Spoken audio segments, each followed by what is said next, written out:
आज के इस वीडियो में हम बात करेंगे कल हुए आतंकवादी हमले के बाद जो अपडेट आए हैं उसके बारे में। सभी लोग जानते होंगे कि कल जम्मू कश्मीर के पहलगांव में कितना बड़ा आतंकवादी हमला हुआ है, जिसमें 26 लोगों की मौत हो गई, कई लोग घायल हो गए। घायलों का तो अभी भी इलाज चल रहा है। और कल से लेके उसके बाद से बहुत कुछ हुआ है अभी तक। भारत में बहुत सारी, कल जैसा कि मैंने बताया ही था कि जब प्रधानमंत्री उस समय अपने सऊदी अरब के दौरे पर थे, तुरंत उन्होंने अपना दौरा कैंसिल किया, रात को वापस आए। दिल्ली में इमरजेंसी मीटिंग बुलाई गई है, एयरपोर्ट पे ही हाई लेवल की मीटिंग थी, 2-2.5 घंटे की मीटिंग हुई। उसमें काफ़ी सारे डिसीजन लिए गए, काफ़ी सारी चीज़ें हुई है। अब डिप्लोमेटिकली भी डिसीजन लिया गया है। अब आर्मी को लेके भी हो सकता है कि कोई अगर एयर स्ट्राइक या सर्जिकल स्ट्राइक करने के का है, क्या होगा वो सब खबरें तो देखो 1-2 दिन में आ ही जाएगी, आज नहीं तो कल, नहीं तो हफ्ते भर बाद, तो वो सब तो आ ही जाएगी। तो उससे पहले कई सारे डिसीजन लिए गए हैं, जैसे 5 डिप्लोमेटिकली तो एकदम ऐसे डिसीजन लिए गए हैं कि जिससे पाकिस्तान की तो समझ लीजिए एक तरह से हालत हो जाएगी खराब। पाकिस्तान फिर गया काम से, क्यों? क्योंकि अगर इस तरह से होगा तो पाकिस्तान में पहले से ही गरीबी है, पहले से ही वहाँ की जनता परेशान रहती है इन सब चीज़ों से। लोग सड़कों पे उतर आएंगे, लोग सड़कों पे उतर आएंगे तो वहाँ पे और प्रोटेस्ट होंगे और विरोध प्रदर्शन देखने को मिलेगा, बहुत सारी चीज़ें होगी। तो पाकिस्तान के ऊपर किसी भी तरह से प्रेशर बनाने के लिए ये सारे डिसीजन लिए गए हैं। तो इसके बारे में अभी हम डिटेल से बात करते हैं। देखिए, सबसे पहले तो क्या हुआ, अभी जो 1960 में जो इंडस वाटर ट्रीटी साइन की गई थी इंडिया और पाकिस्तान के बीच में, सिंधु जल समझौता, इसको सस्पेंड कर दिया गया कुछ टाइम के लिए। कुछ टाइम के लिए सस्पेंड कर दिया गया क्योंकि इंडिया ने पहले बोल दिया कि हम किसी भी आतंकी हमले को बर्दाश्त नहीं कर सकते। क्यों? क्योंकि अगर इस तरह से अगर आतंकवादी हमले होंगे, अगर और इस तरह से हम पाकिस्तान की एक तरफ, पाकिस्तान अपनी तरफ से हमले करवा रहा है और एक तरफ हम पाकिस्तान की तरफ से पाकिस्तान की मदद भी करने जाएं, तो ये तो पॉसिबल होगा नहीं। तब इंडस वाटर ट्रीटी है क्या, सबसे पहले तो ये जान लीजिए। इंडस वाटर ट्रीटी, सिंधु जल समझौता, आज से 55 साल पहले 1960 में भारत के तत्कालीन प्रधानमंत्री जवाहरलाल नेहरू, पंडित जवाहरलाल नेहरू और पाकिस्तान के राष्ट्रपति फील्ड मार्शल अयूब खान के बीच में समझौते पर साइन किया गया था। इस एग्रीमेंट के ऊपर साइन किया गया था। तो फील्ड मार्शल अयूब खान तो पता ही है आपको, उस समय की कल बताया ही था कि उन्होंने पूरे कॉन्स्टिट्यूशन को सस्पेंड कर दिया था, डेमोक्रेसी ख़त्म कर दी और मार्शल लॉ लगा दिया। तो वो वहाँ के वो प्रेसिडेंट बन गए अयूब खान। तो अब क्या हुआ कि अयूब खान में प्रेसिडेंट बने, तो उसके बाद 1960 में ये समझौता हुआ था। अब इस समझौते के तहत क्या हुआ था कि इस समझौते में वर्ल्ड बैंक ने भी अपनी भूमिका निभाई थी, विश्व बैंक ने। वर्ल्ड बैंक यूनाइटेड नेशन की एक और भी संस्था है जो कंट्रीज को लोन वोन देने का काम करती है। तो वर्ल्ड बैंक ने भी इसमें भूमिका निभाई थी। अब जो ये इंडस वाटर ट्रीटी है, इंडस वाटर ट्रीटी जो सिंधु नदी है, सिंधु घाटी सभ्यता के किनारे विकसित हुई थी, ये सबको पता है। सिंधु घाटी सभ्यता सभी लोग जानते हैं, हड़प्पा, मोहनजोदाड़ो, जो मोहनजोदाड़ो के टाइम पे, जो आज से करीब 1000 साल पहले जो सभ्यता हुआ करती थी, जो बहुत ही डेवलप थी, यहाँ पे अलग अलग बिल्डिंग्स थे। तो अभी उस बारे में अपन बात नहीं कर रहे हैं, लेकिन एक एग्जाम्पल के तौर पे बता रहा हूँ कि सिंधु घाटी सभ्यता थी, तो उसी में थी ये सिंधु नदी। और हड़प्पा जो था वो अब आज के पाकिस्तान में, आज के पाकिस्तान में है हड़प्पा अभी भी। तो वो क्या हुआ था कि जो सिंधु घाटी सभ्यता थी उसके बाद, लेकिन 1960 में ये समझौता हुआ था, सिंधु जल समझौता। अब इसके तहत क्या हुआ था, क्या है कि सिंधु जल समझौते के तहत जो सिंधु नदी का पानी है, सिंधु नदी का जो पानी है ना, वो पाकिस्तान अपनी सिंचाई के लिए 80% पानी के लिए अपनी सिंचाई, पाकिस्तान की जो खेती बाड़ी होती है, एग्रीकल्चर होता है वहाँ पे, जो कुछ भी होता है वहाँ पे, जो सिंचाई ये सब होता है वहाँ पे, 80% वहाँ का पानी, जो सिंधु नदी का पानी ही पाकिस्तान यूज़ करता है और इंडिया 20% यूज़ करता है। और टोटल इसमें 6 नदियाँ हैं, रावी, सतलज, ब्यास, इन सभी जिन चिनाब, सिंधु चिनाब, सिंधु झेलम चिनाब, ये 3 नदियों का कनेक्शन पाकिस्तान से होता है इसमें। अब पाकिस्तान से कैसे होता है कि अब इसमें जो पाकिस्तान में जो जितना पानी है वो आधा पानी उस आधा इंडिया से जाता है और इंडिया से जाता है इसमें, और पाकिस्तान थोड़ा बहुत इसमें 20% पानी इंडिया को मिलता है। सोचिए, ये अपने इंडिया का ही है लेकिन ये पाकिस्तान इसके ऊपर रहता है। तो अब क्या हुआ कि अब इंडस वाटर ट्रीटी को सस्पेंड कर दिया गया, कुछ टाइम के लिए बोल दिया गया कि अब ये पानी का जो इफेक्ट है, मतलब ये जो पानी है इसका पानी अब पाकिस्तान यूज़ नहीं कर सकता। तो ये जो अब इसका एक ग्लोबली इफेक्ट भी हो सकता है, ग्लोबली एक इफेक्ट देखने को ये भी मिलेगा, इसका प्रभाव ये देखने को मिलेगा आगे चल के कि हो सकता है पाकिस्तान में थोड़ा मार्केट इधर उधर हो सकता है, कोई व्यापार में दिक्कत आ सकती है, वहाँ के एग्रीकल्चर में कुछ थोड़ी प्रॉब्लम आ जाए। लेकिन अभी ऐसा हुआ है कि अभी उसके लिए डैम्स अभी प्रॉपर बने नहीं है। डैम्स अभी प्रॉपर उस पर सिंधु नदी पे कुछ नहीं बना हुआ है। तो अभी ये ट्रीटी अगर सस्पेंड हो भी जाती है तो एक बार के लिए पाकिस्तान को उतना तो नुकसान नहीं होगा जितना हो सकता है। काफ़ी लोग बोल रहे थे कि पाकिस्तान को इससे नुकसान होगा, तो लेकिन इससे हो सकता है कि इतना नुकसान नहीं होने वाला है। अब दूसरा क्या हुआ है कि जो अटारी वाघा बॉर्डर है, अटारी वाघा बॉर्डर को बंद कर दिया गया है। अटारी वाघा बॉर्डर तो सबको पता है कि पंजाब के अमृतसर में, जो लोग अमृतसर वगैरह घूमने जाते होंगे तो ये अटारी वाघा बॉर्डर तो सभी लोग देखने जाते हैं। अटारी वाघा बॉर्डर एक बहुत ही फेमस बॉर्डर है, इधर स्वर्ण मंदिर से आगे ही पड़ता है, वो खेतों से आगे ही है। और वहाँ से अटारी वाघा बॉर्डर से 28 किलोमीटर तक वहाँ पे लाहौर पड़ता है अमृतसर से। तो अटारी वाघा बॉर्डर को बंद कर दिया गया है। अटारी वाघा बॉर्डर पे भी क्या होता है, वहाँ पे भी इंडिया पाकिस्तान के जो सोल्जर्स हैं वहाँ पे एक बहुत बड़ी एक सेरेमनी होता है, जिसमें एक बहुत बड़ी सेरेमनी होती है जिसमें इंडिया और पाकिस्तान की तरफ से सोल्जर्स जो होते हैं वो परफॉर्म करते हैं, अपने अपने स्टेज परफॉर्मेंस करते हैं वहाँ पे अटारी वाघा बॉर्डर पे। तो वो जो बॉर्डर है वहाँ पे अब पहले भी है, वाघा बॉर्डर पे तो पहले भी यहाँ से पहले लिंकअप होता रहा है पाकिस्तान का। पहले जब अटल जी की सरकार थी तो अटल जी की सरकार के टाइम पे यहाँ पे समझौता एक्सप्रेस चलाई गई थी, नवाज शरीफ के टाइम पे। जब कारगिल युद्ध की बात हुई थी, कारगिल युद्ध के पहले जब भारत पाकिस्तान संबंध बनाने की बात हुई थी तो अटल जी ने यहाँ से बस चलाई थी, बस सर्विस लॉन्च की थी, और उस समय भी यही हुआ था। वो बस का रेप्लिका बना के है ना लोग प्रोटेस्ट करने लग गए थे, और है ना उसी के खिलाफ फिर वो नवाज शरीफ आ गया, नवाज शरीफ ने इधर तख्ता पलट दिया। और अभी वो कारगिल युद्ध की हिस्ट्री तो अभी लंबी हो जाएगी, उसमें नहीं जा रहे अपन अभी। तो फिर क्या हुआ, अब समझौता एक्सप्रेस चलती थी, लेकिन जब 2001 में भी जब यहाँ पे पार्लियामेंट पर हमला हुआ, संसद पे हमला हुआ था, तो समझौता एक्सप्रेस ट्रेन जो थी ये बंद करवा दी गई थी उस समय से। लेकिन अभी क्या होता था ना कि अब जैसे अटारी वाघा बॉर्डर से थोड़ा बहुत पाकिस्तान पे ट्रेड भी होता था। अब थोड़ा बहुत जो सामान है इधर से उधर इंडिया पाकिस्तान के बीच एक दूसरे से दोनों ही लोग खरीदते रहते थे। तो अब इंडिया ने क्या किया कि अब ये भी है ना बंद करवा दिया, बोला कि कोई ज़रूरत नहीं है, कुछ नहीं मिलेगा। अब जो क्योंकि कितनी बार तो ऐसा हो जाता था, ये स्कीम के तहत वो पाकिस्तान तो ऐसे भी फ़ायदा उठाता था। अब वहाँ पे ऐसा होता है कि अब वहाँ पे जो घुसपैठी होते हैं, वैसे तो कश्मीर के बाहर भी प्रोटेस्ट करते हैं, कश्मीर में इधर उधर एलओसी के पार से आते हैं। लेकिन अब क्या इसमें भी, लेकिन कभी कभार क्या होता था अटारी वाघा बॉर्डर के तहत भी है ना लोगों को घुसपैठ कराने की कोशिश की जाती थी।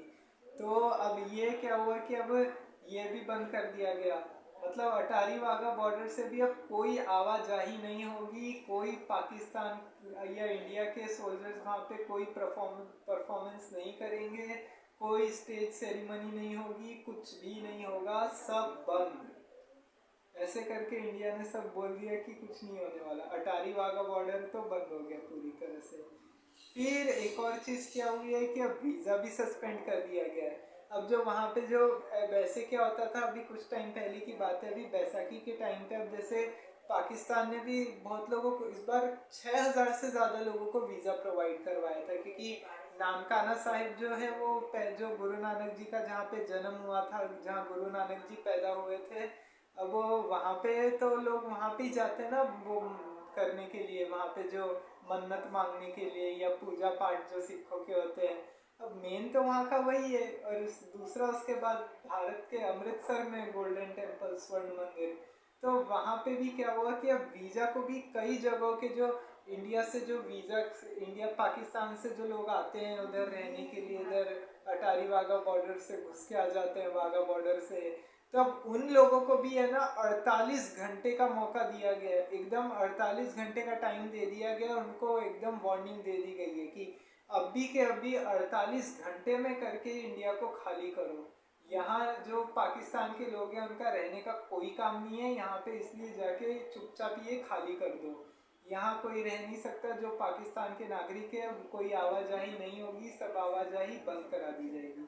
अब जैसे पाकिस्तान में तो कैसे, अब गरीबी है कितनी सारी, कितना कुछ है, बहुत कुछ है वहाँ पे, तो हॉस्पिटल्स भी अच्छे नहीं है। तो क्या होता है कि लोग भी पाकिस्तान से आ जाते हैं इधर, मुंबई, दिल्ली साइड, इधर थोड़ा उन लोग को सस्ता इलाज पड़ता है। अब वहाँ पे थोड़ा महंगा है, तो उसके हिसाब से भी लोग आ जाते हैं कि इलाज करा लेंगे, यहाँ पे डॉक्टर को दिखा लेंगे, ये कर लेंगे।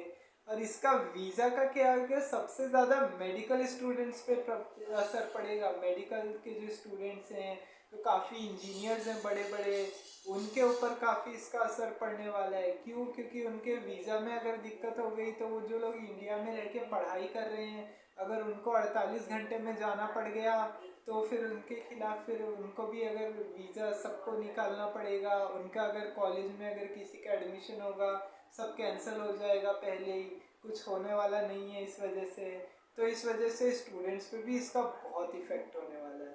अब इसके बाद क्या हुआ कि अब वीज़ा तो भी सस्पेंड कर दिया गया, ऐसे करके। अब चौथा क्या हुआ कि अब जैसे मीटिंग में तो काफ़ी, अब उसके बाद भी लेकिन क्या हुआ कि अब पाकिस्तान की आर्मी भी कब से हाई अलर्ट पे है, आज सुबह से ही अभी भी कुछ अपडेट आया है, पाकिस्तान की आर्मी भी हाई अलर्ट पे रह रही है। अब पाकिस्तान की जो गवर्नमेंट है उन्होंने पाकिस्तान को पहले ही वार्न कर दिया है कि कुछ भी हो सकता है, बहुत बड़ी एयर स्ट्राइक हो सकती है या सर्जिकल स्ट्राइक हो सकती है। सर्जिकल स्ट्राइक हो सकती है तो अब पाकिस्तान को पहले से, क्योंकि अब पता है कि अगर अब पहले से अगर हमारे पास हो गया तो लड़ने के लिए कुछ रहेगा नहीं, लड़ने के लिए कुछ नहीं रहेगा तो हम इंडियन आर्मी से कुछ कर नहीं पाएंगे, बच नहीं पाएंगे।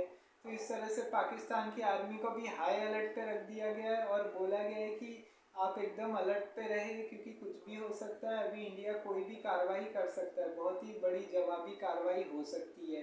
अब कश्मीर में भी कितने कल से प्रोटेस्ट चल रहे हैं इसके खिलाफ, लोग पाकिस्तान मुर्दाबाद जैसे नारे लगा रहे हैं, वहाँ पे इस तरीके की नारेबाजी हो रही है पाकिस्तान के खिलाफ। अमित शाह भी कल श्रीनगर गए हुए थे, अमित शाह ने भी इस हालात में दुख जताया है। इवन चाइना, बांग्लादेश, अमेरिका, सभी कंट्री इस बार इंडिया के साथ है। चाइना भी हर बार पाकिस्तान के सपोर्ट में आता है, पाकिस्तान के सपोर्ट में आता है। और दोपहर में ही आज क्या हुआ है कि पाकिस्तान में जो पाकिस्तान ने भी क्या किया, surface to surface missile test करने का बोल दिया है कि हम मिसाइल टेस्ट करेंगे कराची में, ताकि अगर इसके खिलाफ अगर कुछ भी होता है, अगर इंडियन आर्मी अगर कोई अगर एक्शन लेती है तो हम उस पर जवाबदेही कर सके। तो इस वजह से बॉर्डर पे भी और सिक्योरिटी बढ़ा दी गई है, बहुत कुछ हो रहा है अभी, और सिक्योरिटी ज़्यादा बढ़ा दी गई है। वाघा बॉर्डर तो पता ही है बंद करा दिया गया, इंडस वाटर ट्रीटी को भी सस्पेंड कर दिया गया है। ऐसे ऐसे डिप्लोमेटिक डिसीजन लिए जा रहे हैं, क्योंकि सर्जिकल पहले भी जब पुलवामा में हमला हुआ या उससे पहले उरी में हमला हुआ तो एक एयर स्ट्राइक और सर्जिकल स्ट्राइक भी हुई, लेकिन उसके बाद भी पाकिस्तान को कोई फ़र्क नहीं पड़ा। पाकिस्तान में तो ऐसा है कि उसको अपने लोगों की फिक्र नहीं रहती है, वहाँ के लोग चाहे जिए मरे कुछ भी होए, पाकिस्तान की सरकार को नहीं फ़र्क पड़ता तो नहीं फ़र्क पड़ता, ये वाली बात हो जाती है। तब इस तरीके के अब डिसीजन लिए, अब इंडिया ने अब बोला गया है कि अब वॉर भी होगा। और आज दोपहर में 3:30 बजे बिहार की एक पब्लिक रैली में भी पीएम मोदी ने भी इस घटना पे दुख जताया। पीएम मोदी ने भी काफ़ी है ना, वो हिंदी में पहले भाषण दे रहे थे लेकिन उन्होंने इंग्लिश में बोलना चालू कर दिया अचानक से। क्यों? क्योंकि उनको अगर ऐसा लग रहा था कि वैसे तो पीएम का ऐसा होता है कि जैसे वो कहीं पे भी जाते स्टेट में या कहीं पे भी, तो उस हिसाब से अलग अलग लैंग्वेजेस यूज़ करते हैं, इंग्लिश मोस्टली नहीं यूज़ करते वो। और इंग्लिश का ऐसा है कि इंग्लिश तो कॉमन लैंग्वेज है, तो वो पूरी दुनिया में बोली जाती है, तो हर जगह तो वही यूज़ की जाती है। तो लेकिन क्या हुआ था कि आज पीएम मोदी दोपहर में गए और वहाँ पे उन्होंने ये एड्रेस किया इस बारे में, और बोला है कि एकदम आतंकवादियों को भी एकदम सख्त वार्निंग दी गई है, स्ट्रिक्टली बोला गया है कि इन आतंकवादियों को कुछ भी करके अब ख़त्म करना ही पड़ेगा, इस तरह से अब काम नहीं चलने वाला, जितने भी बेगुनाहों को मारा गया उनका बदला लिया जाएगा, जवाबी कार्रवाई की जाएगी, और जितने भी जो आतंकवादी हैं सबको उस पार धरती से के पार जाकर उनके उनको का सफाया किया जाएगा। ये जो पाकिस्तान ने आतंकवादियों को के लिए एक तरह से हेवन बन गया है, तो इसको कड़ी से कड़ी सज़ा दी जाएगी, इस तरीके की बातें बोली गई है पीएम के द्वारा। अब पीएम ने भी इस बारे में दुख जताया है, और ये भी सुनने में आया कि है ना, पाकिस्तान का जो स्टॉक मार्केट है वो भी उस पर भी थोड़ा, उसमें भी थोड़ी गिरावट देखने को मिली है। जब से ये सारे डिसीजन लिए गए हैं उसके बाद से आज दोपहर में सुनने को ये भी आया है कि पाकिस्तान के स्टॉक मार्केट में भी ये थोड़ी गिरावट देखने को मिली है। अब इस तरीके की अगर चीज़ें होंगी तो अब जाहिर सी बात है कि वहाँ पे तो नुकसान होना ही होना है, चाहे इकोनॉमी का हो। हालांकि अब इंडियन एजेंसीज ने, रॉ, आईबी, इन सब ने पहली चेतावनी दे दी थी इंडिया को कि आपके ऊपर कोई हमला हो सकता है, क्योंकि पाकिस्तान में अभी पिछले महीने भी वो बलूच लिबरेशन आर्मी ने वो जाफर एक्सप्रेस को ही हाईजैक कर लिया, पूरा ट्रेन हाईजैक कर ली। अब क्या है, पाकिस्तान का तो पता ही है, वहाँ की अगर इकोनॉमिक हालात होते, अगर अगर लोग सड़कों पे उतर जाते अगर प्रोटेस्ट करने, तो पाकिस्तान की सरकार क्या करती है कि इकोनॉमी से लोगों का ध्यान भटकाने के लिए वो कश्मीर पे बात ले जाती है। अब पाकिस्तान को क्या है, कश्मीरियों का, लोकल कश्मीरियों का पहले से ही कभी सपोर्ट न मिला था न कभी मिलने वाला है। इस तरीके से अब इसमें कई कश्मीरी मुस्लिम्स भी मारे गए हैं, ये भी बता दूं आप लोग को। कई लोग आतंकवादियों से भिड़ गए, इसके चक्कर में उन्होंने हथियार छीन लिए, तो इस तरह से उनके गोली मारी गई, तो वो आतंकवादियों से भिड़ने लग गए तो उनको गोली मार दी गई है। तो इस तरीके से बहुत सारे लोग मारे गए। जम्मू कश्मीर में अभी बंद पड़ा हुआ है, पैनिक पैनिक की सिचुएशन आ सकती है। अभी यहाँ ये भी सुनने में है कि कोई टैक्सी ड्राइवर बोल रहे कि हमारे यहाँ रह लो थोड़े दिन। लोग अचानक से अभी जो टूरिस्ट आए थे, पर्यटक जो भी आए थे वहाँ पे घूमने के लिए, अचानक से सब भाग रहे हैं, पैनिक का माहौल बना हुआ है, क्योंकि टिकट कभी भी कैंसिल कराने के लिए इस तरह से महंगा हो सस्ता हो। हालांकि रेलवे ने या एयरप्लेन जितने भी सबके टिकट्स है, सबने बोला है कि सभी को जितना जो जिनका होटल का या जितना भी उन्होंने जो बुकिंग की थी, जो कैंसिलेशन का रिफंड में सारा पैसा मिल जाएगा, उसकी तो कोई बात नहीं है। वहाँ पे ये बोल दिया गया है वहाँ की गवर्नमेंट की तरफ से। उमर अब्दुल्ला ने भी इसकी कड़ी निंदा की है। इस तरह से कई लोगों की जाने गई है, कई लोग घायल हुए, और इस तरीके का पाकिस्तान पे भी अब असर दिखने को दिखेगा।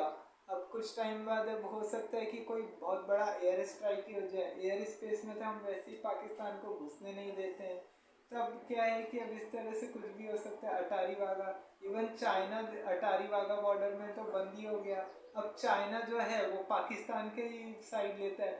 चाइना का तो हर बार का ही है। मसूद अजहर तो ऐसा है कि मसूद अजहर को इंटरनेशनल टेररिस्ट की लिस्ट में डालने के लिए चाइना ने नहीं मना किया था ना, चाइना नहीं डालने दे रहा था। लेकिन इस बार चाइना ने भी इंडिया की तरफ से बोल दिया है कि इंडिया की तरफ से साथ दे दिया है, बोला है कि जो कुछ भी हुआ है ये सब पाकिस्तान की गलती है। क्योंकि चाइना के भी वहाँ पे क्या है कि अब वो कुछ सीपैक है ना, जो पाकिस्तान के जो प्रोजेक्ट लगाए गए हैं, अब वहाँ की आर्मी क्या करती है पाकिस्तान की, और चाइना वालों को भी मारने लगती है। वो इस वजह से जो वहाँ पे प्रोटेस्टर, वो जो इंजीनियर, साइंटिस्ट या कोई भी जाता है चाइना का, उन पे भी हमले हो जाते हैं। तब इस वजह से चीन भी अब तंग हो गया पाकिस्तान से। तो चीन ने भी इस बार साफ साफ बोल दिया पाकिस्तान को कि हम कोई हेल्प नहीं करेंगे, इकोनॉमी गिरे, कुछ भी होए, देश में तुम्हारे मंदी की स्थिति हो जाए, कोई कुछ भी हो, इस बार हम कुछ नहीं करेंगे। इस बार चाइना भी इस बार शौक है ये सब देख के। तो अब क्या है, चाइना हो गया, बांग्लादेश ने भी इस बात की कड़ी निंदा की, मोहम्मद यूनिस ने। मोहम्मद यूनिस भी हालांकि एंटी इंडिया सेंटिमेंट्स बहुत बोलता है, लेकिन हमले पे उसने काफ़ी इस बार दुख जताया है। ये भी बता दूं कि इस बार जो अमेरिका के राष्ट्रपति है डोनाल्ड ट्रंप, उन्होंने भी इस पे प्रतिक्रिया दी। डोनाल्ड ट्रंप ने भी बोला कि ये जो किया गया ये सही नहीं है। अब इसके बाद भी क्या हुआ, जेडी वेंस जो वहाँ के वाइस प्रेसिडेंट है वो भी इंडिया आए हुए हैं।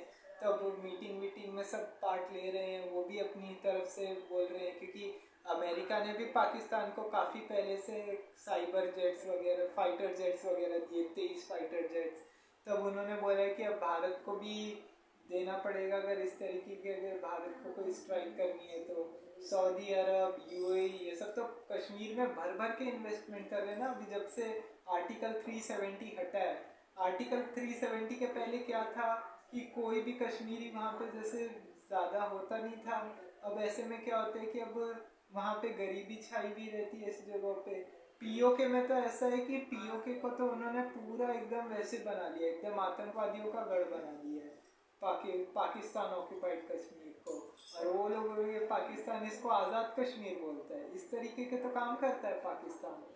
तब इस तरीके से वहाँ पे तो ट्रेनिंग दी जाती है आतंकवादियों को कि वहाँ पे कैसे कमांडो ट्रेनिंग करनी है, कैसे हथियार चलाने हैं। अब इन लोगों को ऐसा भड़काया जाता है इनके धर्म के खिलाफ। अब बोला जाता है, अब एक्चुअली सबसे बड़ी बात क्या होती है कि सबसे पहली चीज़ तो ये होती है कि वहाँ पे जो है ना, ऐसा होता है कि जो मुस्लिमों के खिलाफ अत्याचार होते हैं जो अभी एक्चुअल में नहीं हो रहे हैं। कोई अत्याचार नहीं हो रहा है, कुछ भी नहीं हो रहा है, लेकिन वो दिखाया जाता है कि ऐसा ऐसा हो रहा है, झूठ बोला जाता है, ये बात होती है। फिर उसके बाद क्या होता है कि है ना, साइकोलॉजिकल ट्रेनिंग दी जाती है एक तरह से, कि है ना साइकोलॉजी के हिसाब से कि उनको ब्रेन वॉश किया जाता है। उनको बोला जाता है कि इस तरह से अगर भारत के खिलाफ करोगे तो तुमको जन्नत मिलेगी। इस तरह की बातें बताई जाती है, फालतू बातें बताई जाती है। और अब ऐसे लोगों के पास, अब देखिए, अब किसी कोई, अब कई देश में अगर कोई रोज़गार रहेगा नहीं, किसी के पास काम होगा नहीं, गरीबी रहेगी, पैसा नहीं रहेगा, लोग खाली बैठे रहेंगे, तो होगा क्या? खाली दिमाग शैतान का।